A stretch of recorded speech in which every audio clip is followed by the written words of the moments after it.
सभी को जय जिनेन्द्र।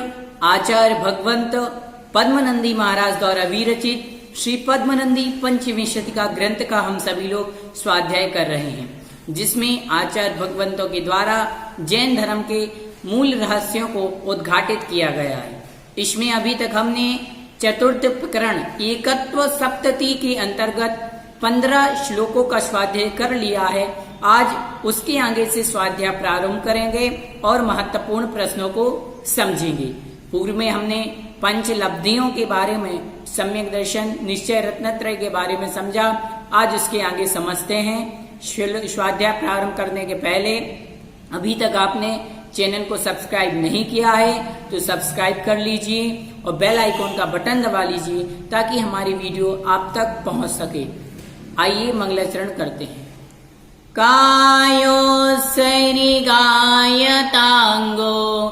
जयति जिनपतेर्नाभिशूनुर्महात्मा मध्याह्ने यस्य भास्वा नुपरि परिगतो राजति स्मोग्रमूर्ति चक्रं करमेन्दनाना मतिबौधतो दूरमोदास्यवात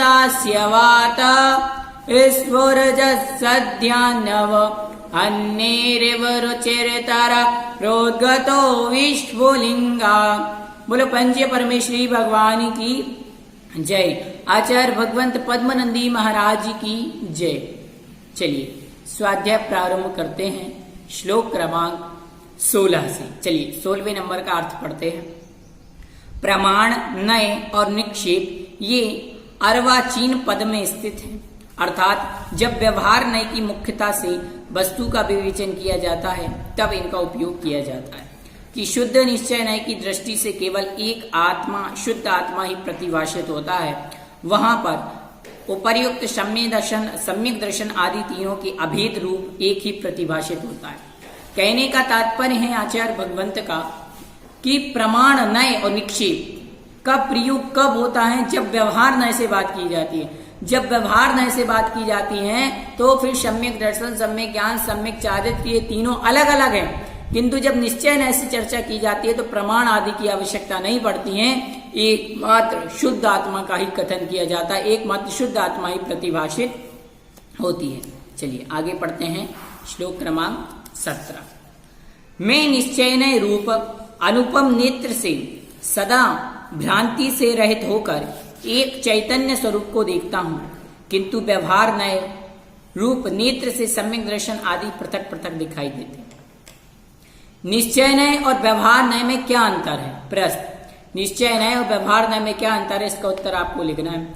निश्चय नय से तो सम्यक दर्शन, सम्यक ज्ञान, सम्यक चारित्र्य तीनों एक ही दिखाई देते हैं, किंतु व्यवहार नय से तीनों अलग अलग भिन्न भिन्न दिखाई पड़ते हैं, पृथक पृथक दिखाई पड़ते हैं। आगे, जो महात्मा जन्म मरण से रहित, एक उत्कृष्ट, शांत और सब प्रकार के विशेषणों से रहित आत्मा को आत्मा के द्वारा जानकर उसी आत्मा में स्थिर रहता है, वही अमृत अर्थात मोक्ष मार्ग में स्थित होता है, वही मोक्ष पद को प्राप्त करता है और वह अरिहंत तीनों लोकों का स्वामी, प्रभु, ईश्वर कहा जाता है। अब यहाँ पर महत्वपूर्ण प्रश्न बना कि तीनों लोकों का स्वामी, ईश्वर, प्रभु कौन कहा जाता है? तो तीनों लोकों का स्वामी जो जन्म मरण से रहित हो चुका है, जो मात्र एक है, उत्कृष्ट ज्योति है, शांत है, अपनी आत्मा में स्थिर है, अपनी आत्मा के द्वारा अपनी आत्मा को अपनी आत्मा में स्थिर हो रहा है, अपनी आत्मा को ही जान रहा है, वही परम मोक्ष मार्ग में स्थित है और वह ही ईश्वर तीनों लोकों का स्वामी है। आगे, केवल ज्ञान, केवल दर्शन और अनंत सुख रूप जो उत्कृष्ट तेज है, वह जान लेने पर अन्य क्या नहीं जाना गया, उसके देख लेने पर अन्य क्या नहीं देखा गया, उसके सुन लेने पर अन्य क्या नहीं सुना गया।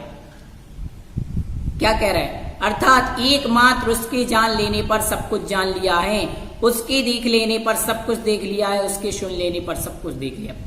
एक बार यदि केवल ज्ञान हो जाए तो केवल ज्ञान के द्वारा व्यक्ति तीनों लोकों को, भगवंत सबको एक साथ, अनंत द्रव्यों की, अनंत पर्यायों को, अनंत गुणों को एक समय में एक साथ जान लेते हैं। फिर और संसार का क्या बाकी देखना रह गया, अर्थात कुछ नहीं।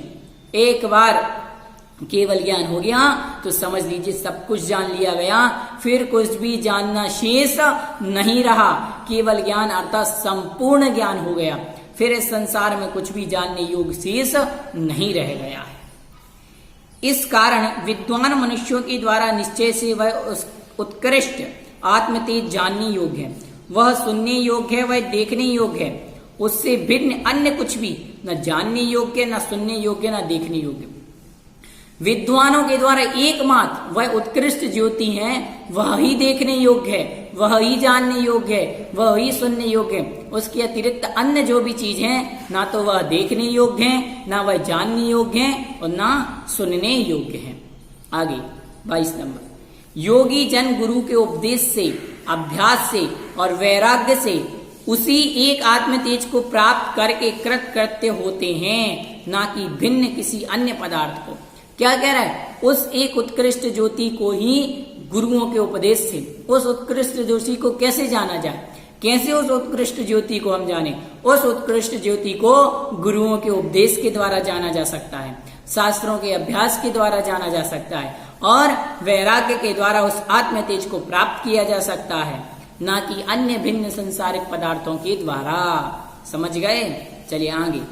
उस आत्मा तेज के प्रति मन में प्रेम को धारण करके जिसने उसकी बात सुनी है, वह निश्चय से भव्य है और भविष्य में होने वाली मुक्ति का पात्र है। महत्वपूर्ण प्रश्न, मुक्ति का पात्र कौन है या भव्य कौन है? तो भव्य की यहाँ परिभाषा दे दी कि उस आत्म तेज के प्रति मन में जिसने प्रेम को धारण करके उसकी बात सुनी है, वह निश्चित ही भव्य है, वह निश्चय से भव्य है और भविष्य में वह मुक्ति का पात्र है। भव्य कौन है और मुक्ति का पात्र कौन है, इसकी परिभाषा लिख लीजिए। आत्म तेज के प्रति मन में प्रेम को धारण करके जिसने उसकी बात सुनी है, वह निश्चय से भव्य है और वह ही मुक्ति का पात्र है। ठीक है, चलिए आगे पढ़ते हैं। श्लोक क्रमांक 24। जो ज्ञान स्वरूप जीव कर्म से पृथक होकर अभेद अवस्था को प्राप्त हुई उस उत्कृष्ट आत्म ज्योति को जानता है और उसमें लीन होता है, वह स्वयं ही उसके स्वरूप को प्राप्त हो जाता है, अर्थात परमात्मा बन जाता है। परमात्मा कौन बन जाता है, इस विषय में आचार्य भगवंत यहाँ पर बता रहे कि जो उस ज्ञान रूप जीव, मतलब ज्ञान स्वरूप जीव कर्म से पृथक होकर के अभेद अवस्था को प्राप्त हुई उत्कृष्ट ज्योति, उत्कृष्ट आत्मा को जानता है तथा परमात्मा उत्कृष्ट स्वरूप को स्वयं ही प्राप्त हो जाता है, जो इस संसार से भिन्न समस्त पदार्थों को छोड़ करके समस्त कर्मों से रहित होकर के एकमात्र उत्कृष्ट ज्योति आत्मा को जानता है, उसके स्वरूप को जानता है, वह ही परमात्मा बन जाता है। आगे, किसी भी पदार्थ से संबंध होता है वह बंध का कारण होता है। बंध का कारण क्या है? यदि किसी पदार्थ से हमारा संबंध है तो वह संबंध ही बंध का कारण है। उसके शब्द में यह संबंध अर्थात वही बंध का कारण है। किंतु शांत और उत्कृष्ट एकत्व पदार्थ में जो आत्मा की स्थिति होती है, वह मुक्ति का कारण है। संसार का कारण क्या है और मुक्ति का कारण क्या है, दोनों बता दिए। संसार का कारण, यदि किसी पदार्थ से हमारा संबंध है तो वह संबंध बंध का कारण है। क्या है? किसी पदार्थ से संबंध है तो वह संबंध हमारे लिए बंध का कारण है। जैसे मेरी माता से मेरा मोह लगा हुआ है, पिता से मोह लगा है, घर से मेरा मोह लगा है, तो यह मोह है, अर्थात उससे जो हमारा बंधन है, संबंध है, वह संबंध ही क्या है? बंध का कारण है।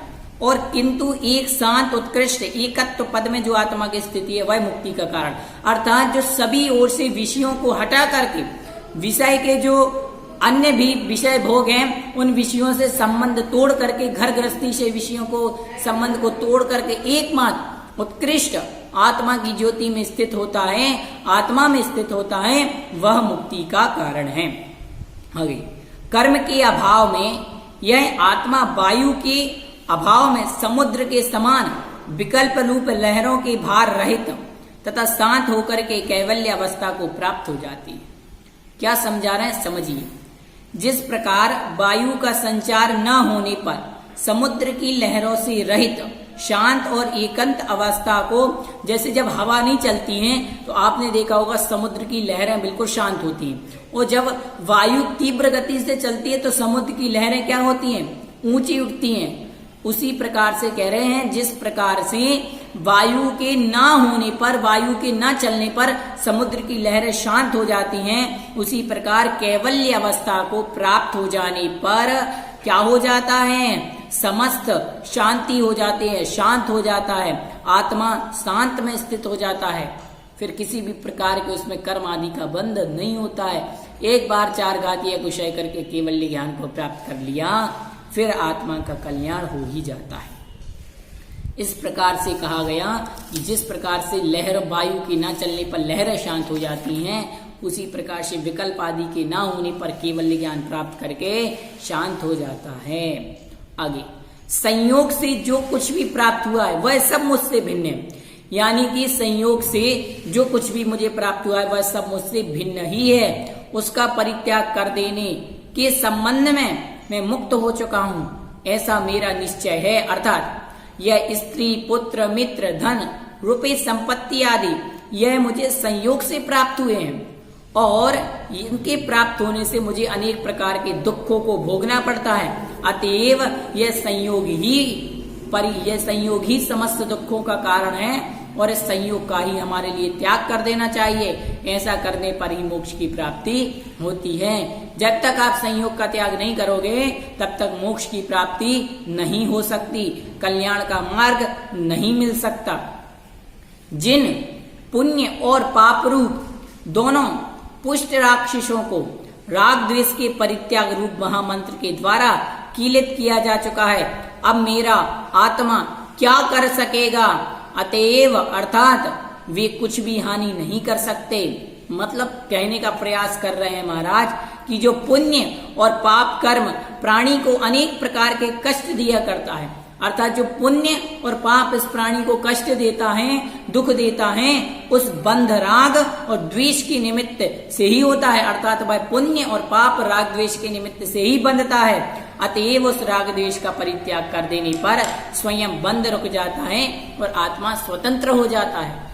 महत्वपूर्ण प्रश्न बना यहाँ पर, आत्मा स्वतंत्र कैसे होता है, आत्मा कर्मों से स्वतंत्र कैसे होता है। तो कहा कि कर्म का बंध पुण्य पाप में राग द्वेष करने से होता है।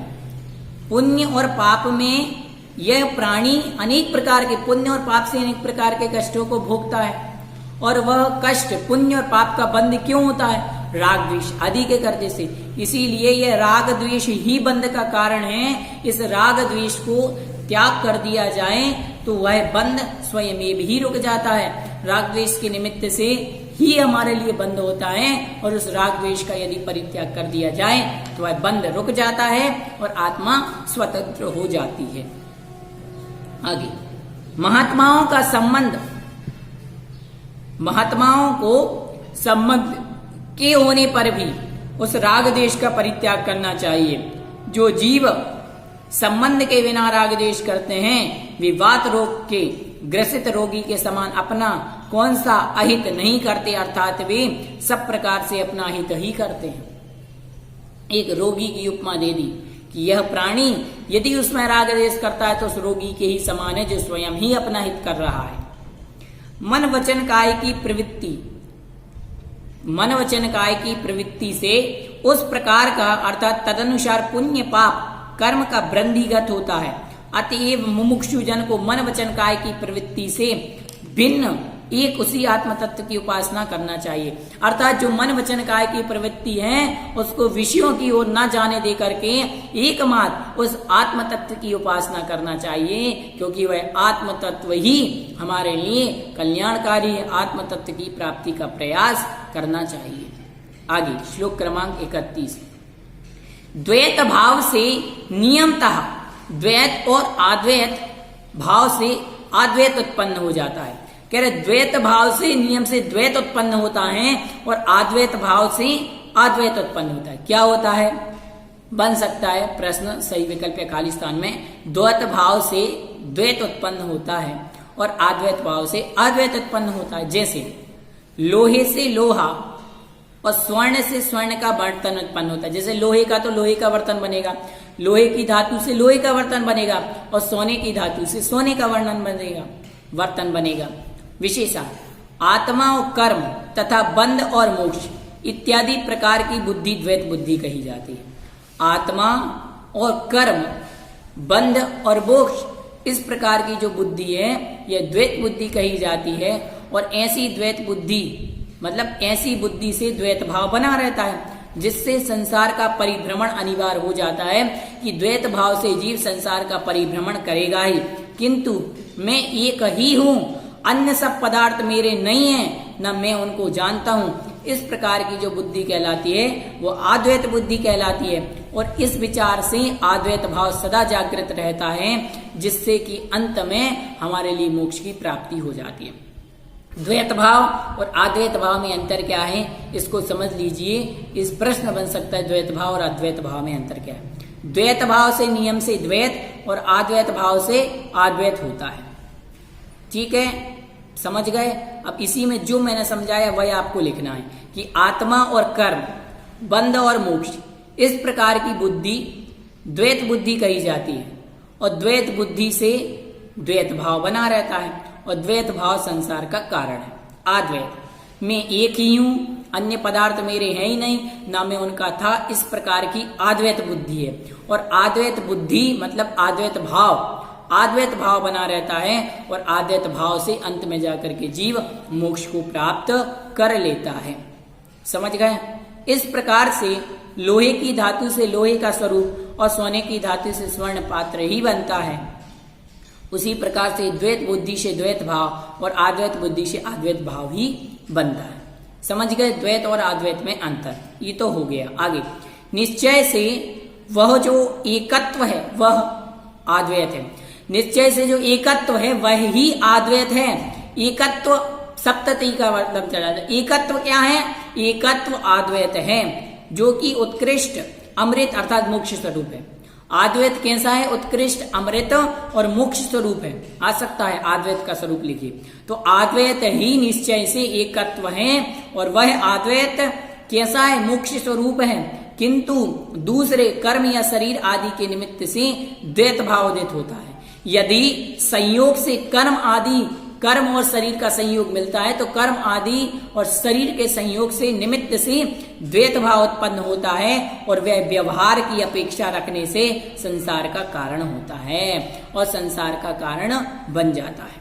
आगे बंध और मोक्ष, राग और द्वेष, दो चीजें ध्यान रखें। बंध और मोक्ष, राग और द्वेष, कर्म और आत्मा, शुभ और अशुभ, इस प्रकार की बुद्धि द्वैत के आश्रय से होती है। बंध और मोक्ष, राग और द्वेष, कर्म और आत्मा, शुभ और अशुभ, इस प्रकार की जो दो प्रकार की बुद्धि होती है ये द्वैत के आश्रय से होती हैं, जो कि संसार का कारण कही जाती है। यह ही संसार का कारण है। इससे ही जीव का संसार क्या होता है? निरंतर बढ़ता जाता है, इसी कारण से। आगे उदय, उदीर्णा और सत्व, यह सब प्रकार से निश्चय कर्म का विस्तार है। अर्थात उदय, कर्म का उदय, कर्म की उदीर्णा, सत्व, ये सब निश्चय से कर्म का ही विस्तार है, किंतु जो ज्ञान रूप आत्मा का तेज है उन सब से भिन्न वह एक उत्कृष्ट ज्योति है। यह उत्कृष्ट ज्योति है, यह आत्मा का कल्याण करने वाली है। विशेष अर्थ में आगे कह रहे हैं, स्थिति के पूर्ण हो जाने पर निर्जीर्ण होता हुआ, अर्थात क्या कह रहे हैं? स्थिति के पूर्ण हो जाने पर निर्जीर्ण होता हुआ कर्म के फलदान का के जो सम्मुख होता है, इसे उदय कहा जाता है। उदय किसे कहते हैं समझिए। जैसे कोई कर्म का बंध होता है तो चार प्रकार से होता है: प्रकृति, स्थिति, अनुभाग और प्रदेश। अब उस कर्म की स्थिति, जैसे मोहिनी कर्म की स्थिति बंधी 5 वर्ष, तो जैसे मैं अभी 22 वर्ष का हूं, तो 27 वर्ष का जब मैं हो जाऊंगा तब वो उदय में आएगी। तो स्थिति पूर्ण हो जाने पर, जैसे 27 वर्ष हो गए तो उसकी स्थिति पूर्ण हो गई।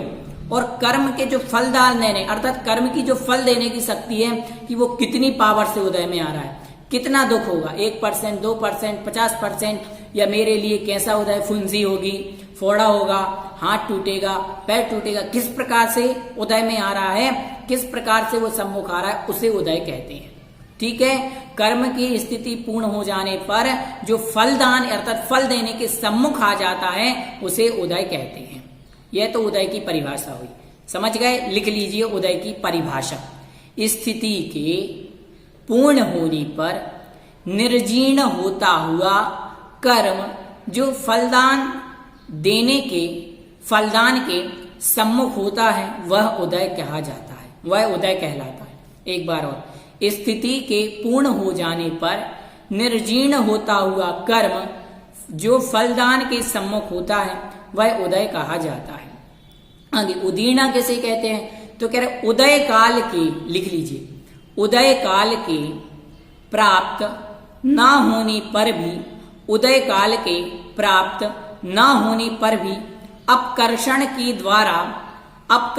द्वारा जो कर्म निषेक उदय में स्थापित कराए जाते हैं, जो कर्म निषेक उदय में स्थापित कराए जाते हैं उसे उदीर्णा कहते हैं। अर्थात उदय काल प्राप्त अर्थात उसकी उदय का अभी समय नहीं आया है और फिर भी अपकर्षण के द्वारा जो कर्म के निषेक उदय में स्थापित कराए जाते हैं उसे उदीर्णा कहते हैं। ठीक है। अब सत्व किसे कहते हैं ये समझ लीजिए। परिभाषा लिखिए सत्व के, ज्ञानावरणादि कर्म प्रकृतियों का कर्म स्वरूप में अवस्थित रहने को सत्व कहा जाता है, सत्व कहते हैं। ज्ञानावरणादि कर्म प्रकृतियों का कर्म स्वरूप में अवस्थित रहने को सत्व कहा जाता है। अर्थात जैसे कि हम हैं तो हमारे बहुत सारे कर्म क्या हैं, अभी विद्यमान है, वो कभी ना कभी उदय में आएंगे। जब उनकी उदयावली का समय आ जाएगा, उदय का समय आ जाएगा तभी आएंगे। तो अभी जो कर्म हमारे विद्यमान है वह सत्व कहलाता है। समझ गए। इस प्रकार से उदय, उदीर्णा, सत्व हुआ। इनकी परिभाषा नोट कर लीजिए, महत्वपूर्ण परिभाषा है तीनों की। अब आगे कह रहे हैं, क्रोध आदि कर्मों का संयोग होने पर भी उत्कृष्ट आत्म तेज विकार से रहित ही होता है। ठीक भी है, विकार को करने वाले मेघों से कभी आकाश विकार युक्त नहीं होता।